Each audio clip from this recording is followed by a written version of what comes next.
आज के केस में आज हमारे डिस्कशन का टॉपिक है, आज हम बेसिकली ग्रुप थियरी को स्टार्ट करना चाह रहे हैं। Groups, okay. ग्रुप्स में क्या है, तो ये सारी प्रॉपर्टीज ग्रुप्स में जो प्रॉपर्टीज हम डिस्कस करते हैं वो सारी प्रॉपर्टीज हम पहले से ही डिस्कस कर चुके हैं स्कूल लेवल पर। जैसे स्कूल लेवल पर अगर हम नंबर सिस्टम की बात करें, नंबर सिस्टम्स में क्या क्या हमने पढ़ा है। नंबर सिस्टम्स में हमने शुरुआत किया था बहुत बेसिक से, नेचुरल नंबर से हमने शुरुआत किया, then we come to the whole number collection. उसके बाद होल नंबर डब्ल्यू पर हम पहुँचे, और डब्ल्यू के बाद उससे बड़ा कलेक्शन हमारा आया इंटीजर्स का। तो ये कलेक्शन जो है ये नेचुरल नंबर का है, नेचुरल नंबर का सेट है ये। ये जो है, ये जो कलेक्शन है, this collection is a whole number collection, पूर्ण संख्या जिसको कहते हैं, होल नंबर कलेक्शन है। And this one is a set of all integers हैं, सेट ऑफ ऑल इंटीजर्स। इससे जो बड़ा कलेक्शन है that collection is Q, and उस कलेक्शन का नाम है set of all rational numbers. ये रेशनल्स का कलेक्शन है, रेशनल नंबर्स का कलेक्शन है। और फिर this is a subset of are, ये मेरे आर का सबसेट है। R is a set of all real number, set of all real number, and then the bigger one is a complex.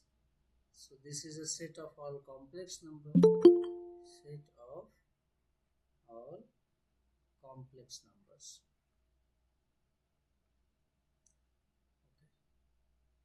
So this is a set of all complex number. तो number system में school level पर हम इन सारे sets के बारे में हमने discuss किया।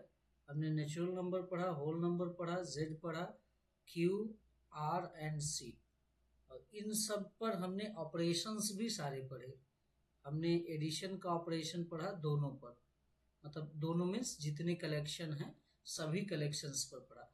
यहाँ पर इक्वलिटी नहीं, ये स्ट्रिक्ट इनइक्वलिटी है। तो यहाँ पर जहाँ इक्वलिटी लगा है सब जगह पर स्ट्रिक्ट इनइक्वलिटी, अर्थात राइट साइड वाले सेट हमेशा लेफ्ट साइड वाले सेट से बड़ा है।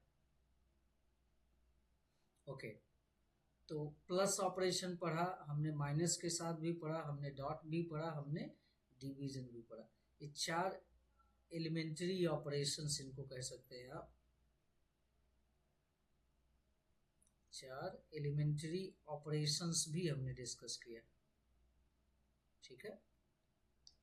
तो अगर आप लोगों को याद हो तो उन चारों एलिमेंट्री ऑपरेशंस के रिस्पेक्ट में किसी सेट को पकड़ा जाए और किसी, जैसे मान लीजिए कि if I am taking the set of natural number, set of natural number के साथ प्लस ऑपरेशंस को लिया जाए, तो हमने देखा था कि दो नेचुरल नंबर, मान लीजिए कि एक नेचुरल नंबर, मान लीजिए हमने यही कलेक्शन चूज किया है, नेचुरल नंबर का कलेक्शन प्लस के साथ। तो हमने पढ़ा था दो नेचुरल नंबर, अगर एक नेचुरल नंबर m है दूसरा m है, तो नेचुरल नंबर का जो सम है वो पुनः नेचुरल नंबर ही में होता है। तो हमने हिंदी मीडियम वाले क्लोज संपर्क प्रगुण पढ़े होंगे और इंग्लिश मीडियम वाले क्लोजर प्रॉपर्टी। तो कहने का मतलब ये हमारा क्लोजर प्रॉपर्टी होल्ड करता था। ऐसे हमने एक प्रॉपर्टी पढ़ा था एसोसिएटिविटी, कोई भी मान लीजिए m1 m2 m3, suppose that हमने 3 नंबर्स लिए, किसी भी तरीके से ग्रुप करके इनको ऐड किया जाए, we get the same thing, m1 plus m2 plus m3, so we get the same thing. तो ये प्रॉपर्टी हमने एसोसिएटिविटी पढ़ा, associativity, alright.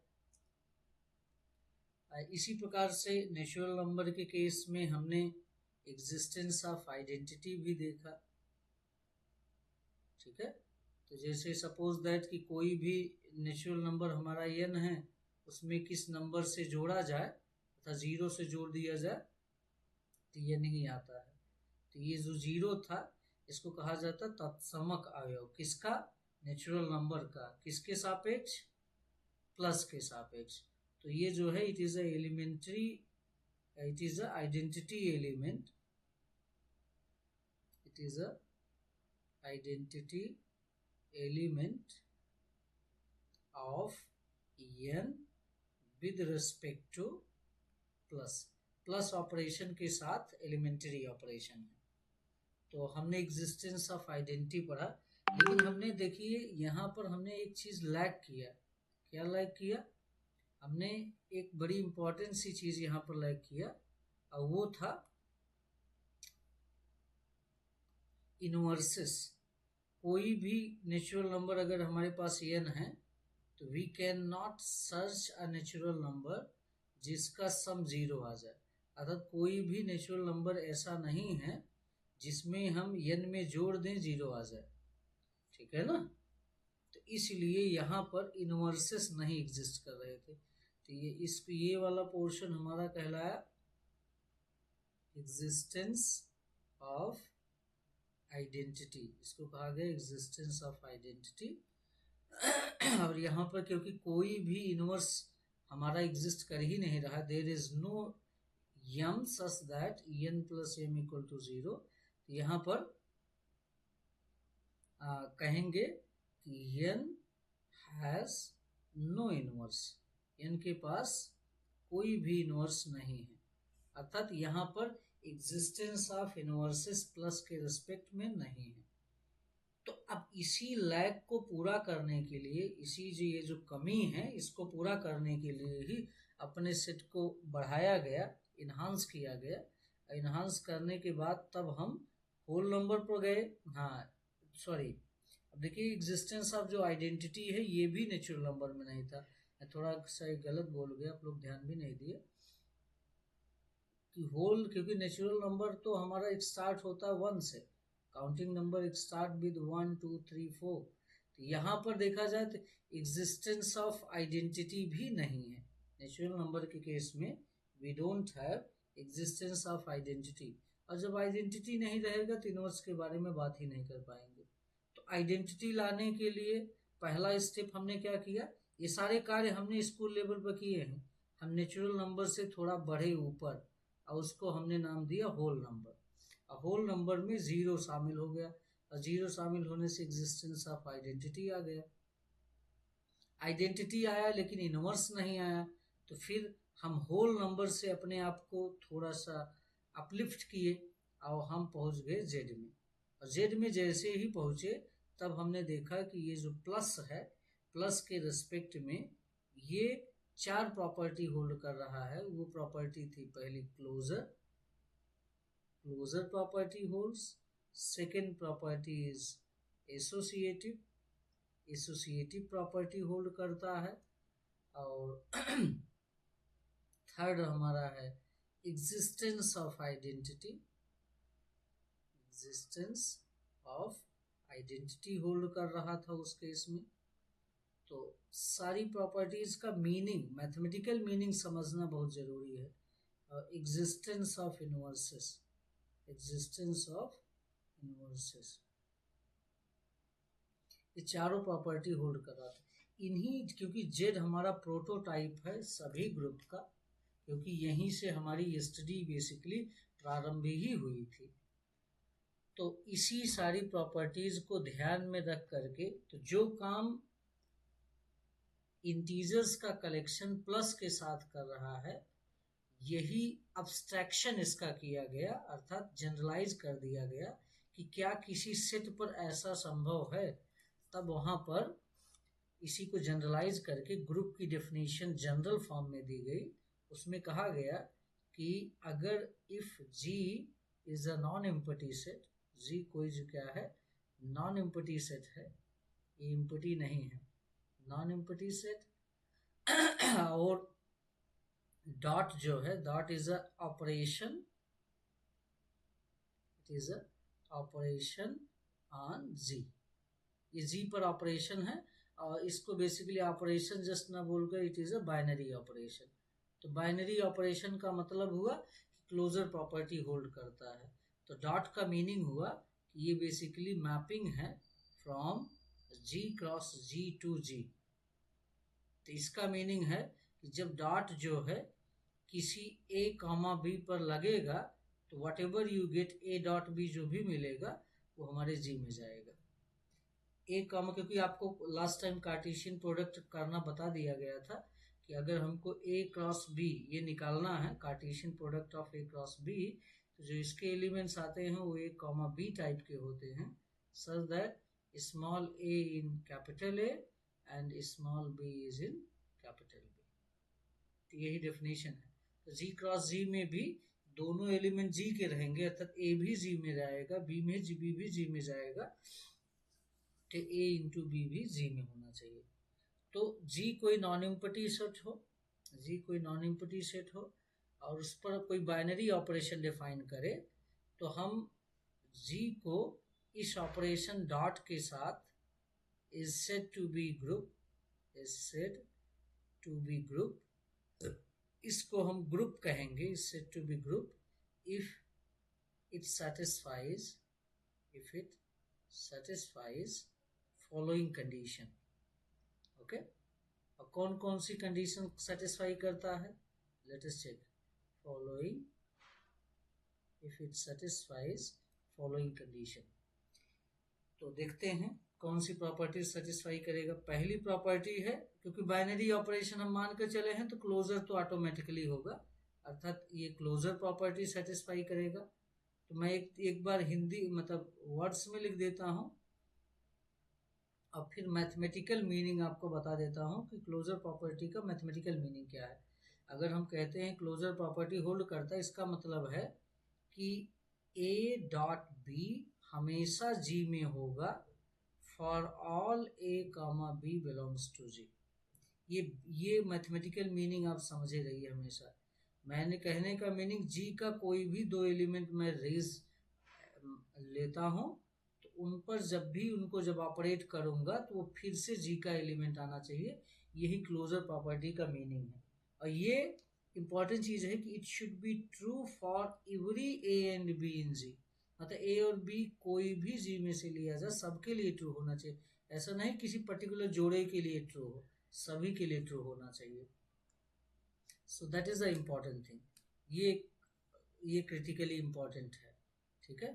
Similarly second property is, second जो प्रॉपर्टी है ग्रुप की वो प्रॉपर्टी है एसोसिएटिव प्रॉपर्टी। तो एसोसिएटिव प्रॉपर्टी का क्या मीनिंग है, एसोसिएटिव प्रॉपर्टी इसका मीनिंग है कि अगर मैंने तीन एलिमेंट्स लिया, सपोज दैट हमने for all a comma b comma c belongs to G, G में से कोई तीन एलिमेंट लिया, तो मैं उनको किसी भी ग्रुप में ऑपरेट करके फिर बाद में तीसरे को ऑपरेट करूं तो आंसर सेम आएगा। अर्थात ए डॉट बी को पहले ग्रुप करके उसके बाद सी को ऑपरेट करें, या बी और सी को पहले ऑपरेट करके उसके बाद ए को ऑपरेट करें, आंसर सेम आना चाहिए। ये भी ट्रू होना चाहिए for every A B C in G. Important चीज यही है कि इस सभी ए बी सी के लिए ट्रू होना चाहिए, ऐसा नहीं किसी पर्टिकुलर के लिए। एंड थर्ड प्रॉपर्टी है existence of identity, existence of identity, identity का एग्जिस्टेंस होना चाहिए। इसका मैथमेटिकल मीनिंग क्या है ये भी समझिए। एग्जिस्टेंस ऑफ आइडेंटिटी का मतलब हमें एक ऐसा एलिमेंट ई सर्च करना पड़ता है, ध्यान से समझिए।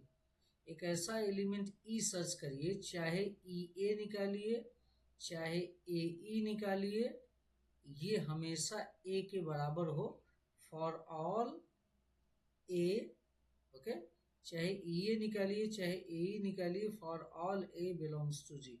अर्थात जो जी के हर एलिमेंट पर चाहे जिस दिशा से ऑपरेट करे ए ही आ जाए, चाहे लेफ्ट साइड से एलिमेंट को ऑपरेट कराइए चाहे राइट साइड से एलिमेंट को ऑपरेट कराइए, तो दोनों केस में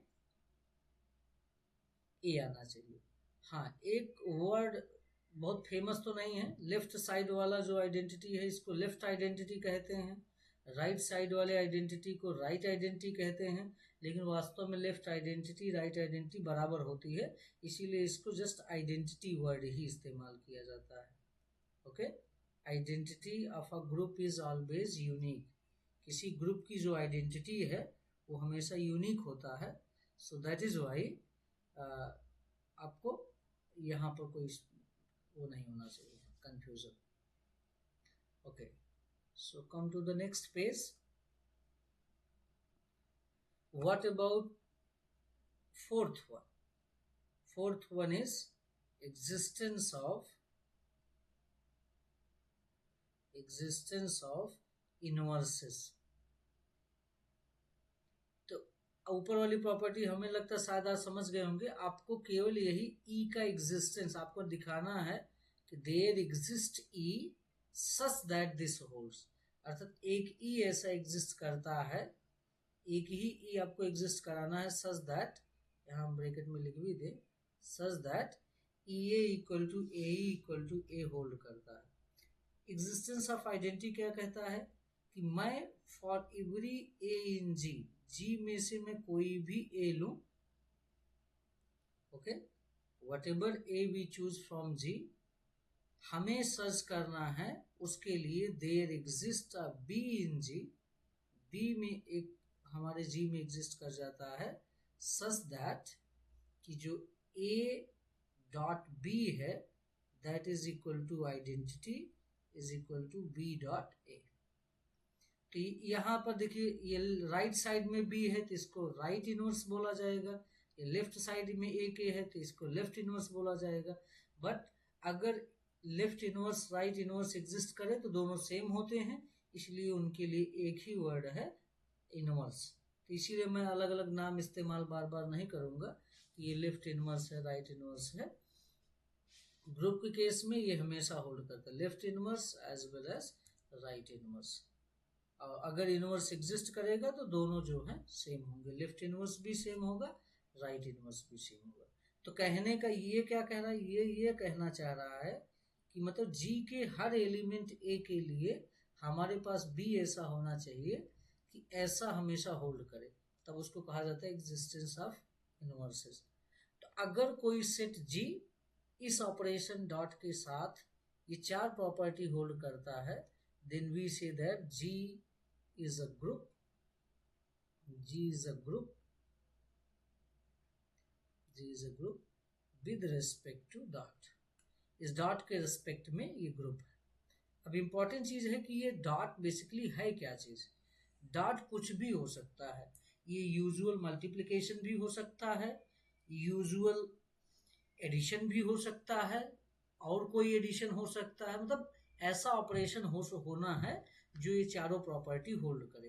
तो कहने का मीनिंग है कि जब भी ग्रुप की चर्चा हम करेंगे तो पहले कोई नॉन एम्प्टी सेट लेंगे, उसके बाद एक ऑपरेशन डिफाइन करेंगे, उसके बाद आपसे पूछेंगे कि ये ग्रुप बनाएगा या नहीं बनाएगा। ओके, हाँ, मैं बार बार ये कहता हूं कि ये चारों प्रॉपर्टी एकदम तसल्ली से इसका मैथमेटिकल मीनिंग समझ लीजिएगा, क्योंकि मैथमेटिकल मीनिंग समझे रहेंगे तब हम जो है कल कुछ एग्जाम्पल्स ऐसे कराएंगे जो कभी कभी क्वेश्चन आए भी हैं एग्जाम में, और उसकी आइडेंटिटी बहुत क्लियर नहीं रहती है, ठीक है ना। तो ऐसे एग्जाम्पल्स जब हम कराएंगे तो वहां पर आइडेंटिटी वगैरह निकालना, इनवर्स वगैरह निकालने में आप लोगों को काफी आसानी होगी। आज तो इजी एग्जाम्पल कराएंगे।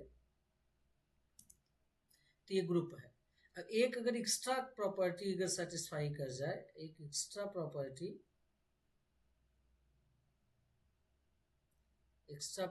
अगर ये सेटिस्फाई कर जाए, और वो प्रॉपर्टी है कम्यूटेटिविटी की प्रॉपर्टी, कम्यूटेटिव प्रॉपर्टी।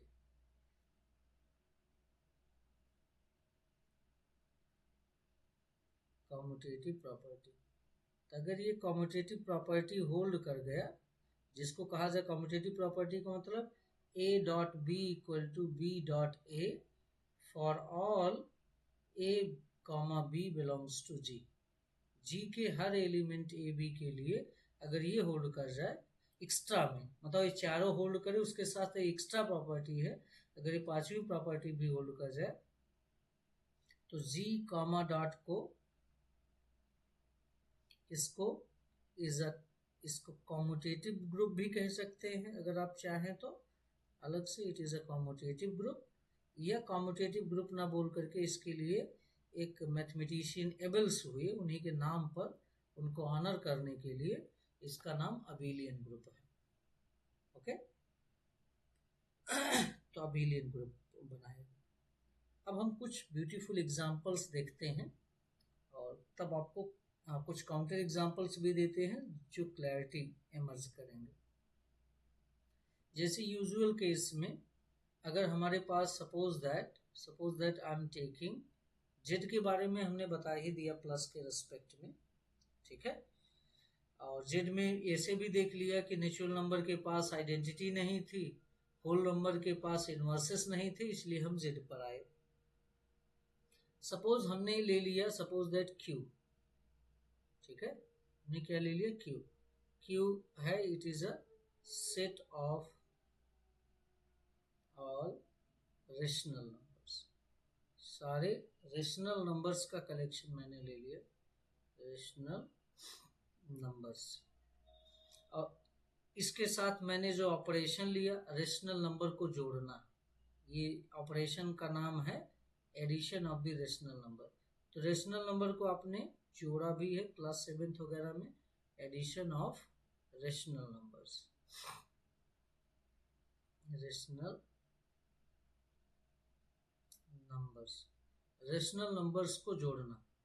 तो आप ये देख सकते हैं अगर जल्दी जल्दी हम चीज़ों को वेरीफाई करें, क्योंकि रिजल्ट्स आप लोगों को याद हैं, खासकर रेशनल्स के लिए तो याद ही होंगे। तो चलिए सारी प्रॉपर्टी याद करते हैं हम। रेशनल्स की एक प्रॉपर्टी है कि दो परिमेय संख्याओं का जोड़ दोबारा परिमेय संख्या होता है, अर्थात a बाई बी का कोई नंबर है c बाई डी से जोड़ेंगे तो जो कुछ भी आएगा वो फिर से क्यों आएगा। और परिमेय संख्या की परिभाषा तो सब लोग जानते ही होंगे। इसको अगर मैथमेटिकली लिखा जाए तो इसका मतलब होता है कि ऐसे नंबर्स जो p बाई क्यू टाइप के हों, सच दैट p और q दोनों का कहाँ से आए, z से आए, ये कंडीशन है। और उसके बाद q हमारा जीरो नहीं होना चाहिए, q is not equal to zero. So this is the definition of rational number. तो रेशनल नंबर की डेफिनेशन यही है कि which can be written by p by q form such that p and q is in z। दोनों हमारे p और q कहाँ से आने चाहिए, वो हमारे इंटीजर्स होने चाहिए और q जो है जीरो के बराबर ना हो। So this is a condition. Alright,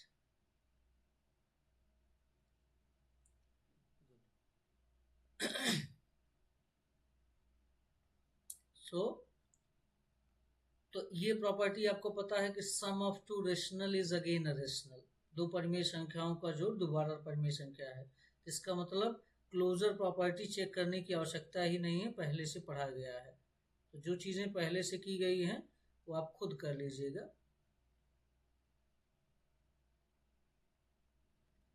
second property आपने ये भी पढ़ा होगा कि तीन परिमेय संख्याएं, मान लीजिए कि एक परिमेय संख्या हमारा R1 है, दूसरा R2 है, तीसरा R3 है, किसी भी ग्रुपिंग चाहे जिस तरीके से करें इनका सम सेम आता है। ये सब भी आप लोग परिमेय संख्या के केस में कर चुके हैं। For all R1, R2 and R3 belongs to Q, ये भी होल्ड करता था, एसोसिएटिव प्रॉपर्टी भी होल्ड करता है। थर्ड में क्वेश्चन आता है कि हमको यहाँ पर दिखाना पड़ता है देयर एग्जिस्ट आ ई, आइडेंटिटी में एक ई ऐसा दिखाना पड़ता है, कहाँ पर, क्यू में। तो एक ई हमको ढूंढना है क्यू में सच दैट कि जब हम ई का, क्योंकि यहाँ पर देखिए डॉट के स्थान पर प्लस है, अब क्यों आप प्लस लगाएंगे, ई के साथ जब हम इसको प्लस करें किसी भी रेशनल को तो वही आ जाए। तो ये किसी भी आर के लिए ट्रू होना चाहिए। तो क्यू में कौन सा वो नंबर है जिसमें किसी भी रेशनल में जोड़ा जाए तो वही रेशनल आ जाए, तो बताइए। ये यूजुअल सम है,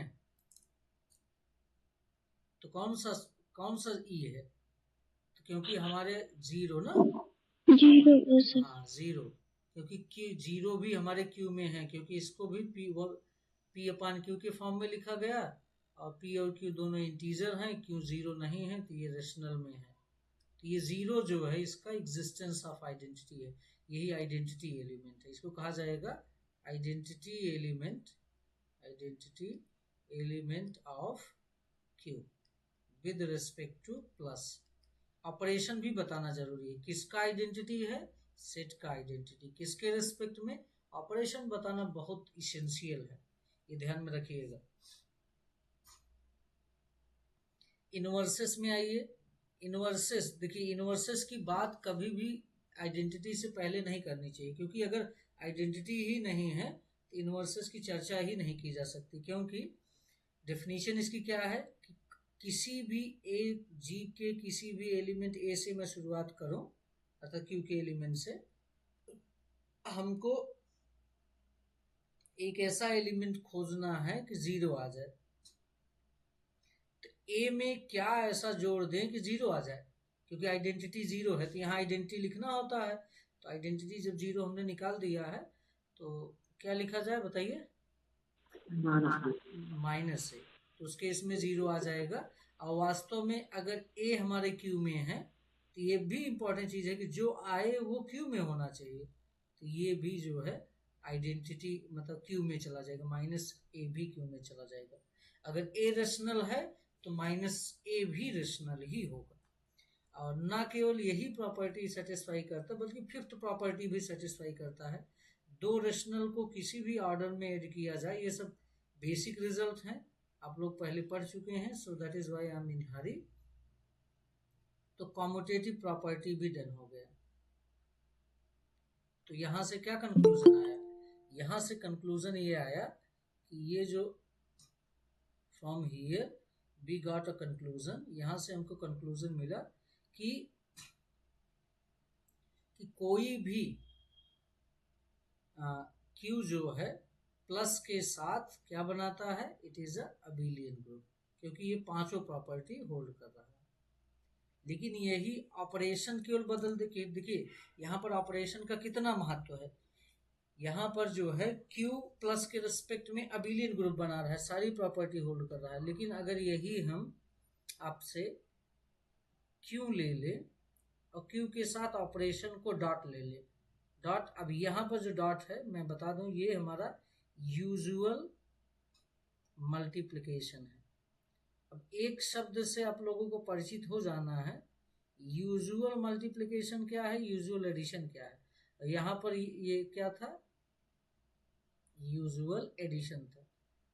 तो जब भी हम यूजुअल वर्ड इस्तेमाल करेंगे एडिशन या मल्टीप्लिकेशन के लिए, इसका मीनिंग है कि वह वाला एडिशन जो आज तक हम यूज करते आए हैं, परिमेय संख्याओं को जोड़ने वाला या परिमेय संख्याओं को मल्टीप्लाई करने वाला, तो उस एडिशन या उस मल्टीप्लिकेशन की मैं बात कर रहा हूं। ये आपको समझना पड़ेगा, ठीक है। तो जब भी यूजुअल एडिशन बोले तो इसका मतलब जो एडिशन मैं यूज करता आया हूं, जो मल्टीप्लिकेशन में यूज करता। अब इसमें देखिए इसमें क्या समस्या है, कहाँ दिक्कत आ रही है क्यू के केस में, या दिक्कत आएगी भी कि नहीं आएगी। तो सबसे पहले पहली प्रॉपर्टी पर आते हैं। पहली property is a closure property. First property is a closure property. तो चलिए क्लोजर प्रॉपर्टी में आइए। क्लोजर प्रॉपर्टी का मैथमेटिकल मीनिंग क्या है कि कोई भी ए एंड बी दो मैं ले लूं अपने क्यू से, ए और बी क्यू से लेने का मतलब रेशनल है, और रेशनल को मैं मल्टीप्लाई करूं तो दो रेशनल का मल्टीप्लिकेशन रेशनल ही होता है, ये पढ़ाया गया है। दो परिमेय संख्याओं को मल्टीप्लाई करिए तो परिमेय संख्या ही आती है। ओके, तो ये चीज आप जानते हैं। चाहे आप इसको अगर मैं उसके फॉर्म में लिखना चाहें तो ए को मान लीजिए आपने लिख दिया A1/A2, मान लीजिए बी को आपने लिख दिया B1/B2, दोनों को मल्टीप्लाई करेंगे तो आ जाएगा A1B1/A2B2। ये P/Q के फॉर्म में है। A1 B1 दोनों इंटीजर थे तो ये भी इंटीजर होंगे, ये भी इंटीजर थे ये भी इंटीजर होंगे। ना A2 जीरो था ना B2 जीरो था तो A2 B2 भी जीरो नहीं होगा। तो इस तरीके से वहां पर चेक कराया गया है स्कूल लेवल पे। तो closure property is done here, closure property done हो गया। आइए अगली प्रॉपर्टी में, एसोसिएटिविटी के बारे में भी बताया गया कि अगर तीन आपके पास रेशनल्स हैं R1, R2, R3, मान लीजिए तीन रेशनल्स हैं आपके पास, तो चाहे जिस ऑर्डर में इनको हम ऐड करें मल्टीप्लाई करें, R1 इंटू R2 कर दें एंड देन मल्टीप्लाई करें R3 को, या ऐसे करें R1 को बाहर कर लें R2 R3 को करें, तो we will have the same answer. ये भी हमने स्कूल लेवल पर पढ़ा है कि किसी भी ऑर्डर में उनको, किसी भी ग्रुप में उनको करके फिर मल्टीप्लाई करें, we will have the same answer. तो मल्टीप्लिकेशन के रिस्पेक्ट में एसोसिएटिव भी हो गया, इट इज एसोसिएटिव। हाँ, कभी कभी सेमी ग्रुप के बारे में पूछ लेता है, तो सेमी ग्रुप का मतलब है केवल दो ऑपरेशन। अगर सेमी ग्रुप कभी आए आप लोगों के सामने, तो सेमी ग्रुप का मतलब हुआ कि जिसमें क्लोजर डन हो जाए और एसोसिएटिविटी हो जाए, एसोसिएटिव हो जाए। तो अगर क्लोजर और एसोसिएटिविटी हो गया तो उसको सेमी ग्रुप कहते हैं। बाकी और भी है, मोनोइड है, क्यूबोइड है। तो अब देखते हैं कि जिनकी जरूरत पड़ेगी तो उनको बताया जाएगा, अदरवाइज ये सब पूछे नहीं जाते हैं। बड़े एग्जाम में तो नहीं पूछे जाते हैं, जिसके लिए आप लोग तैयारी कर रहे हैं, छोटे मोटे एग्जाम में भले पूछे जाते हैं। तो एसोसिएटिविटी क्लोजर हो गया। अब आते हैं एग्जिस्टेंस ऑफ आइडेंटिटी। क्रम आप ध्यान रखिए, क्रम से चलेंगे तो आपके लिए बेहतर रहेगा। Existence of identity. तो अब की बार ऑपरेशन ध्यान में रखना है। ऑपरेशन कुछ भी हो सकते हैं, यहाँ पर मल्टीप्लिकेशन ऑपरेशन है। अब मैं ये पूछूंगा ए में ऑपरेट करना है, किससे ऑपरेट करें पुनः ए आ जाए। तो आपको यहाँ याद रखना है कि यहाँ मल्टीप्लिकेशन है, तो ए में किससे मल्टीप्लाई करें तो ए ही आ जाए। आप लोग बताइए। 1 से। तो 1 से। तो यहाँ पर 1 जो है ये हो जाएगा, it will be identity with identity of what? Identity of q, ये q की आइडेंटिटी है with respect to dot, multiplication के रेस्पेक्ट में आइडेंटिटी है। पीछे जो आइडेंटिटी हम 0 निकाले थे वो एडिशन के रेस्पेक्ट में आइडेंटिटी है। तो एक ही सेट के अलग अलग आइडेंटिटी हो सकते हैं अलग अलग ऑपरेशन के रेस्पेक्ट में। मेरी बात कुछ क्लियर हो रही है आप लोगों को कि नहीं? एक ही सेट जो है अलग अलग ऑपरेशन के रिस्पेक्ट में अलग अलग तरीके से बिहेव कर सकता है। अभी हम एक स्ट्राइकिंग एग्जांपल आप लोगों को देते हैं, that will help you in, will create problem, little bit problem. Okay, existence of identity check करते हैं। तो आइडेंटिटी है इसके पास, आइडेंटिटी रहेगा तभी इनवर्स के बारे में बात करेंगे। एग्जिस्टेंस ऑफ इनवर्सेस, सारे इनवर्सेस का हम कलेक्शन कर रहे हैं। Existence of inverses, existence of inverses करेंगे तो यहाँ पर क्या है कि हर एलिमेंट के लिए, for every element A in ji, G के केस में हमारे पास क्यों है, हमको चाहिए कि ए को ऑपरेट करें, किस एलिमेंट से ऑपरेट करें 1 आ जाए। और यहाँ पर यूजुअल मल्टीप्लिकेशन है तो वो एलिमेंट क्या हो सकता है? 1 अपान ए। बिल्कुल, क्योंकि यूजुअल है तो 1 अपान ए ले सकते हैं यहाँ पे। तो ए से कैंसिल हो जाएगा, 1 आ जाएगा। तो क्योंकि ए अगर रेशनल है, ए अगर रेशनल है तो 1 अपान ए भी तो रेशनल होगा। Yes sir. लेकिन एक जगह समस्या आएगी, क्योंकि रेशनल में 0 भी तो है। अगर ए की वैल्यू 0 हो गई तो जल्दी आ जाएगा, है 0 हो जाएगा। कहाँ 0 हो जाएगा? अगर ए की वैल्यू 0 हो गई तो 1 अपान ए हो जाएगा 1 अपान 0। 1 अपान 0 क्यों में होता है? इनफाइनाइट। 0 का इनवर्स नहीं है सर। तो कहने का मतलब 0 का इनवर्स मतलब 0 छोड़ करके सारे एलिमेंट का इनवर्स एग्जिस्ट कर रहा है।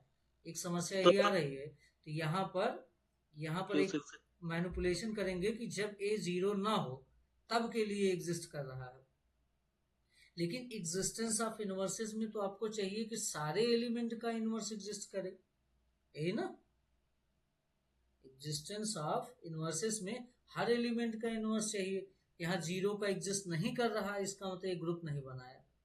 देखिए एक भी प्रॉपर्टी फेल किया। कुछ बच्चे एग्जिस्टेंस ऑफ इनवर्सेस को यही समझते हैं कि किसी का इनवर्स नहीं एग्जिस्ट कर जाए, ऐसा नहीं है।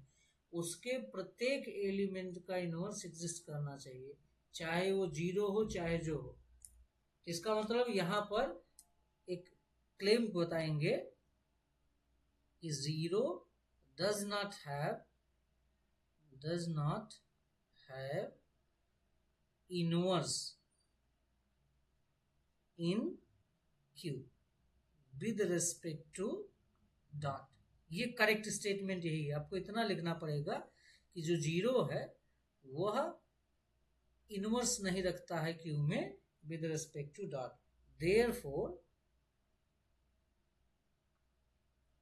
Therefore Q with respect to dot is not a group. अब आप देख रहे हैं कि केवल ग्रुप न बनाने के पीछे यही जीरो एक प्रॉब्लम क्रिएट कर रहा है, इसलिए लोग जीरो को हटा ही देते हैं और कंसीडर करते हैं क्यू स्टार। अक्सर स्टार का मीनिंग होता है उसमें से जीरो हटा दिया गया है। पूरे ग्रुप के दौरान अगर ऐसी कोई बात आती है इसका मीनिंग यही होता है। हाँ, किसी ने कोई क्वेश्चन पूछा? यस सर, क्या कहते हैं सर, ये जब क्यू और डॉट है, जब ये जीरो नहीं बनाता है तो ये क्या ग्रुपाइड होगा क्या? हाँ, वही ग्रुपोइड में क्या क्या कंडीशंस होती हैं? अरे इसमें नॉन एम्प्टी सेट होते हैं और वो यूनिक बाइनरी ऑपरेशंस होते हैं। वो तो है ही, बाइनरी ऑपरेशन है, ये ऑलरेडी है।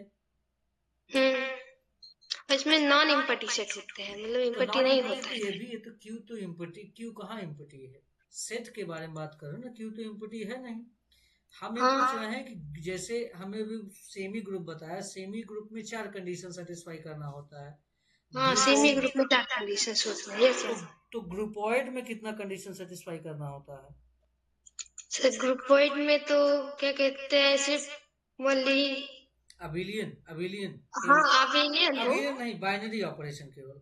हाँ, वैसे बाइनरी ऑपरेशन होनी चाहिए। तो बाइनरी ऑपरेशन तो सेटिस्फाई कर ही रहा है, तो ग्रुपॉइड बना ही देगा।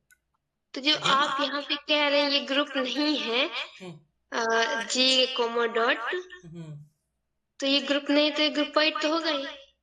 हाँ तो ठीक है, तो ग्रुपॉइड आप बोल सकते हैं, लेकिन it is not a group. तो अब हम चाह रहे हैं कि किसी तरीके से ग्रुप बन जाए। ग्रुप बनने की में जीरो केवल बाधा उत्पन्न कर रहा है, इसलिए हमने क्या कर दिया, जीरो को हटा दिया।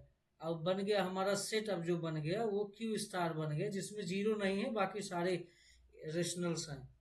तो ये जो क्यू स्टार है ये ग्रुप होगा। हाँ, it is a group, then it is a group. उस केस में ये क्या बना देगा, ग्रुप बना देगा। Yes sir, thank you sir. Yes yes sir, thank you. और उसके बाद अबिलियन, तो अबिलियन भी प्रॉपर्टी होल्ड करेगा। ये भी पढ़े होंगे कि दो रेशनल्स को किसी भी ऑर्डर में मल्टीप्लाई किया जाए, you will get the same answer. तो कॉम्यूटेटिव भी होगा। तो इस प्रकार से हम ये कह सकते हैं कि क्यू स्टार जो है और डॉट के रिस्पेक्ट में is a abelian group, is an abelian group. अब एक एग्जांपल हम आपको ऐसा देना चाह रहे हैं जिसमें थोड़ा आइडेंटिटी निकालना ही अपने आप में चैलेंजिंग हो। या पहले तो चेक करते हैं, अब क्योंकि मैं अपने मन से ही दे रहा हूँ तो शायद वो बनाएगा कि नहीं बनाएगा, ये सब प्रश्न होगा कि ग्रुप बनाएगा ही नहीं बनाएगा। मैं अपने आप से ही डिजाइन कर रहा हूँ। मान लीजिए कि हमने क्यू के बारे में ही बात किया, क्यू ही लिया, अर्थात हमने सेट ऑफ रेशनल्स ही लिए। अब की बार भी सेट ऑफ रेशनल्स। ओके, तो हम सेट ऑफ रेशनल्स लिए। अब की बार जो डॉट मैंने डिफाइन किया उसकी डेफिनेशन थोड़ा सा ध्यान दीजिए। डॉट को डिफाइन किया कि जब भी मैं ए डॉट बी लिखूंगा तो इसका मीनिंग है ए प्लस बी माइनस 1। ध्यान से समझ लीजिए, ये डॉट आपकी बार, ये वाला डॉट जो है मल्टीप्लिकेशन नहीं है। पहली बात ये आपको समझना है। हमने आपको बताया कि हमारा ऑपरेशन डॉट ही है, लेकिन जब भी मैं डॉट लगाऊंगा तो उसका जो मीनिंग आएगा तो मीनिंग आएगा a प्लस बी माइनस 1। यहाँ प्लस और minus usual plus usual minus है जो आप पढ़ते आए हैं, क्योंकि रेशनल्स में जोड़ना घटाना आपको आता ही है। ओके, अब क्वेश्चन ये है कि इस ऑपरेशन के साथ कौन कौन सी प्रॉपर्टी हमारी सेटिस्फाई करती है। क्या ये क्लोजर प्रॉपर्टी सेटिस्फाई करता है, क्या ये मतलब जो भी प्रॉपर्टीज हैं वो सेटिस्फाई करती हैं नहीं करती। क्रम से चेक करते हैं। पहली प्रॉपर्टी, अगर मैं क्लोजर कर रहा हूं A and B, for all A and B हमने क्यू में लिया, तो क्यू में लिया तो जब हम ए डॉट बी निकाल रहे हैं तो उसकी डेफिनेशन तो है, ए डॉट बी का डेफिनेशन है कि ए प्लस बी माइनस 1, तो जो आएगा उसको हमको बताना वो भी क्यू में होगा। तो ये क्यू में है, ये क्यू में है, क्यू के दो एलिमेंट को जोड़ेंगे क्यू में ही आएगा, क्यू के एलिमेंट से एक घटाएंगे फिर से क्यू में आएगा। ये तो आप पढ़े ही हैं, दो रेशनल्स को जोड़कर उसमें से एक घटा भी दिया जाए तब भी क्यू में ही आएगा। Ultimately it is in Q, कोई दिक्कत नहीं आया। और चाहे जो ए और बी हो, तो क्लोजर प्रॉपर्टी डन हो गई। किसी को कोई दिक्कत? Closure property is done. Second property है ये एसोसिएटिव। क्या ये एसोसिएटिव होल्ड करता है या नहीं होल्ड करता? For all a comma b comma c, हमने तीन एलिमेंट्स अपने क्यू में लिए और सबसे पहले हमने डिफाइंड ए डॉट बी निकाला और देन डॉट सी निकाला। ओके, ध्यान से समझिए। तो ए डॉट बी जब निकालेंगे तो क्या आएगा? डेफिनेशन के हिसाब से आ जाएगा ए प्लस बी माइनस 1 और फिर डॉट करेंगे सी से, तो फिर से डेफिनेशन यही लगाएंगे ए डॉट बी वाला, तो आ जाएगा A plus B minus 1 plus C then minus 1। Okay, तो आंसर में क्या आया? आंसर में आया ए plus B plus C minus 2, यही आया। दूसरी तरफ करके देखिए क्या आता है। अगेन दूसरी तरफ करेंगे तो क्या आएगा? अब की बार हमने किया ए बाहर कर दिया और बी डॉट सी पहले किया, तो बी डॉट सी करेंगे तो डेफिनेशन के हिसाब से बी डॉट सी का क्या मीनिंग है? ए तो बाहर ही रहेगा, बी डॉट सी का मीनिंग है B plus C minus 1। Definition यही है। ए डॉट बी का मीनिंग है ए प्लस बी माइनस 1। तो अगर इसको फिर से करें, ए है, ये मान लीजिए बी है, फिर से डेफिनेशन अप्लाई करेंगे तो आ जाएगा ए प्लस बी, बी है B plus C minus 1 and then minus 1, क्योंकि ए प्लस बी माइनस 1 होता है। तो finally you get A plus B plus C minus 2। तो देखिए दोनों तरफ सेम आया, चाहे जो ए बी सी में ले लूं, इसका मतलब associative property is also done. Associative property is done, is okay. Third property पर आते हैं। थर्ड प्रॉपर्टी है एग्जिस्टेंस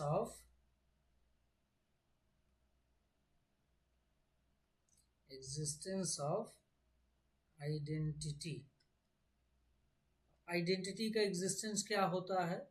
हमको एक ऐसा एलिमेंट ई अपने जी में डिफाइन दिखाना होता है, हमारे केस में क्यू है, सच दैट कि मैं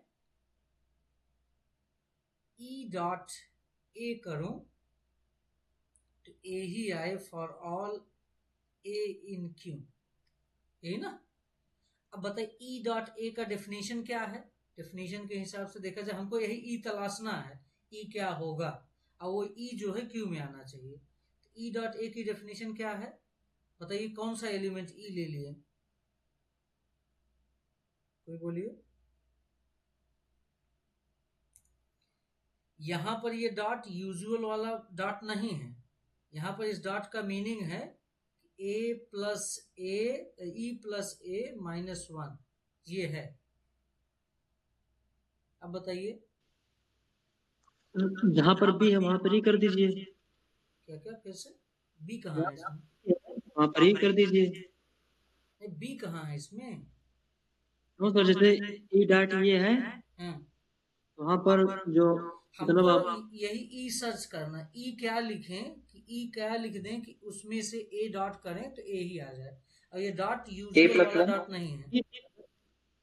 1/a + 1 सर। 1/a नहीं सर, ये 1 ही रहेगा। 1 ही रहेगा। 1 रहेगा सर। ठीक है, इन्होंने कहा 1 रहेगा तो मैंने 1 रख दिया। 1.a की डेफिनेशन है 1 + a - 1, यही ना। तो 1 से 1 कैंसिल हो गया तो ठीक है, करेक्ट आया है। इन्होंने जो बताया that is perfectly all right. अगर आप ऐसा गेस करने में दिक्कत हो रही है तो मैं यहाँ पर मेथड वही बता देता हूँ। आप इसकी डेफिनेशन लिख डालिए। इसकी डेफिनेशन है हमारा e + a - 1 = a। a से a कैंसिल हो जाएगा, यहाँ से आ जाएगा e = 1, अर्थात e क्या होना चाहिए, 1 होना चाहिए। ठीक है, अब चलिए आइडेंटिटी आ गया, तो अब आप इनवर्स बताइए। Existence of inverses, existence of inverses. तो हमको कोई किसी भी ए से हमें शुरुआत करनी है। यहां पर डॉट की जगह क्या लिखें कि 1 आ जाए। आइडेंटिटी क्योंकि 1 आई है ना। 1/a। अब इनका आंसर है 1/a। चलिए अब लिख कर देखते हैं। इन्होंने जल्दी में केवल बोला है क्योंकि यहाँ यूजुअल डॉट नहीं है। फिर से मैं वो बता रहा हूँ, यहाँ पर दूसरा वाला डॉट है जो हमने ऊपर डिफाइन किया। अगर मैं 1/a लिखता हूँ तो इसका आंसर आएगा a + 1/a - 1। क्या ये 1 के इक्वल है? हमको तो ये ऐसा लाना है कि यहाँ ऐसा नंबर लिखें ताकि 1 आ 2 जाए। - a से। ये कर दीजिए सर, आ जाएगा। क्या हुआ? 2 - a।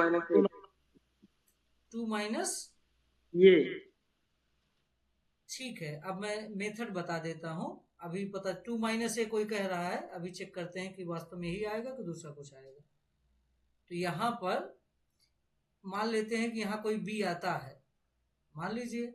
अब डेफिनेशन यूज करिए। डेफिनेशन के हिसाब से इसकी वैल्यू है a + b - 1 = 1।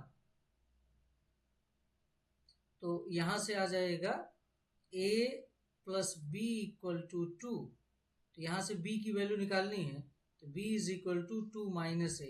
तो जिसने भी बताया वो आंसर सही है।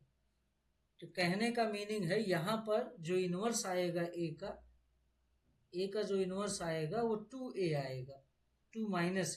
क्योंकि जब डेफिनेशन के हिसाब से इसको लगाएंगे तो आ जाएगा a + 2 - a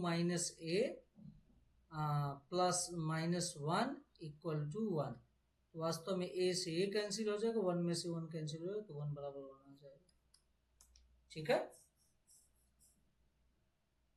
तो कभी भी हरी में आंसर मत करिए। हरी में आंसर करेंगे तो it will certainly makes a complication for you, आपके लिए कॉम्प्लिकेशन ही क्रिएट करेगा।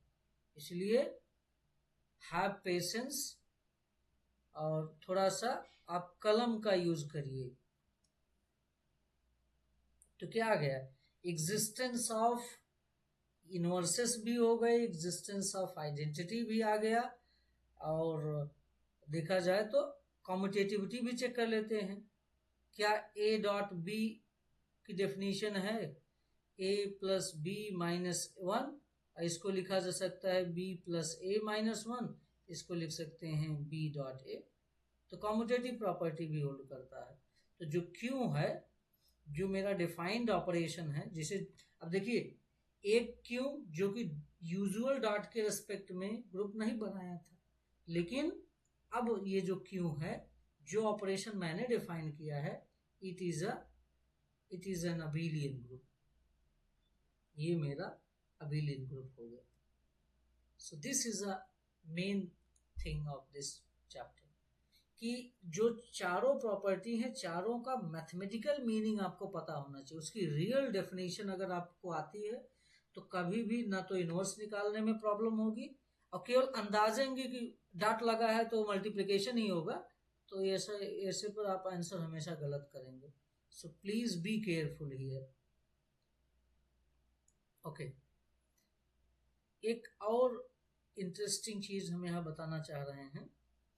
जैसे अगर मैं इरेशनल का कलेक्शन ले लूं, इरेशनल मैंने ले लिया, और मैं आपसे पूछ रहा हूं क्या ये प्लस के रिस्पेक्ट में ग्रुप है? क्वेश्चन है, is irrational with respect to plus a group? No sir. No sir. नहीं है। क्यों नहीं है? सर ये क्लोजर ही नहीं होल्ड करेगा सर। हाँ, ये क्लोजर ही नहीं होल्ड करेगा। और रीजन आपको पता है कि दो इरेशनल का सम जरूरी नहीं है कि इरेशनल हो। क्यों? कोई एग्जांपल बताइए कि दो इरेशनल नंबर हो, उनको जोड़ा जाए, इरेशनल ना आए। जैसे रूट ये ले लीजिए और माइनस रूट ये ले लीजिए सर। गुड। जैसे √2 ले लीजिए एंड -√2 ले लीजिए,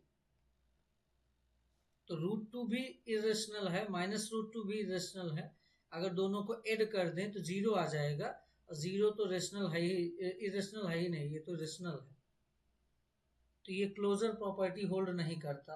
अब क्लोजर ही होल्ड नहीं करता तो ये ग्रुपॉइड ही नहीं है, ग्रुपॉइड ही नहीं है, तो ये आगे की कुछ भी प्रॉपर्टी से ज्यादा मीनिंग नहीं रहेगा। क्या इसमें मान लो क्लोजर में ना भी मानो, तो क्या इसमें एग्जिस्टेंस ऑफ आइडेंटिटी की थोड़ी चर्चा कर सकते हैं? केस में आइडेंटिटी है? नहीं सर। मतलब कोई इरेशनल नंबर है, मान लीजिए हमारे पास a, उसमें हम किससे जोड़ दें कि a ही आ जाए, और ये यूजुअल एडिशन है जो आप जोड़ते आए हैं आज तक। तो 0 होता है, 0 के अलावा सर कोई है ही नहीं। 0 के अलावा कोई है ही नहीं, लेकिन हमें पता है कि 0 तो इरेशनल में है ही नहीं। इसका मतलब ये कलेक्शन के पास आइडेंटिटी भी नहीं है प्लस के रिस्पेक्ट में। ऐसे ही सेम क्वेश्चन आप अपने आप से पूछ सकते हैं, क्या इरेशनल का कलेक्शन डॉट के रिस्पेक्ट में ग्रुप बनाता है? Is this a group with respect to dot? No sir, closure ही नहीं है इसमें इसमें। फिर से क्लोजर नहीं है। एग्जाम्पल बताइए कोई, क्यों क्लोजर रूट नहीं है? √2 ले लीजिए, एक √2 फिर ले लीजिए। हाँ, √2 इंटू √2, आपकी बार मल्टीप्लाई करना है, तो दोनों Yes, sir. इरेशनल थे, मल्टीप्लाई किया तो 2 आ गया, जो कि इरेशनल नहीं है। यहाँ आइडेंटिटी है, एग्जिस्टेंस ऑफ नहीं है आइडेंटिटी। 1 आइडेंटिटी हो सकता है, 1 इस केस में है ही नहीं। ओके, तो आज की क्लास हम यहीं फिनिश करेंगे। नेक्स्ट